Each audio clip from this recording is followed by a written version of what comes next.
పాలలాగా కనిపిస్తూ మనసు నిండా విషాన్ని నింపుకున్న పయోముఖ విషకుంభం లాంటి మురళీమోహన్ చౌదరి గారు ఈ మధ్య ఒక మాట అన్నాడు. సంక్షేమ పథకాలు తీసుకునే వాళ్ళంతా అడుక్కు తినేవాళ్ళని. ఏం చేస్తాం పాపం, పేదవారికంతా మిగు దొరికినట్లు చంద్రబాబు నాయుడు గారు లాంటి ప్యారా దోస్తు దొరకాలి కదా. అమాయకుల్ని మోసం చేసి వేలల్లో భూములు కొని లక్షల్లో అమ్ముగుదొబ్బి కోట్లు సంపాదించి జయభేరి విల్లాలు కట్టేదానికి మీ భాగస్వామ్యం, మీ భాగవతం అందరికీ తెలిసిందేలే. చంద్రబాబు నాయుడు గారు వస్తే అభివృద్ధి చెందేది రాష్ట్రం కాదు, మీలాంటి బినామీలు. ఇప్పుడు సీఎం జగన్ చేసే ప్రయత్నాలన్నీ పేదవారంతా ఎవరి కాళ్ళ మీద వాళ్ళు నిలబడి అభివృద్ధి చెందాలనే దానికోసమే అవకాశాలు కల్పిస్తున్నారు. అయినా సంక్షేమ పథకాలు ఇస్తే పేదవాళ్ళు బిచ్చగాలైనట్లుంటే ఇప్పుడు బాబుగారు జగన్ గారి కంటే ఎక్కువ ఇస్తానని డబ్బా కొడుతున్నారు కదా.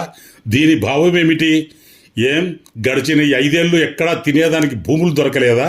కమ్మనాదా అంతా కమ్మ గుల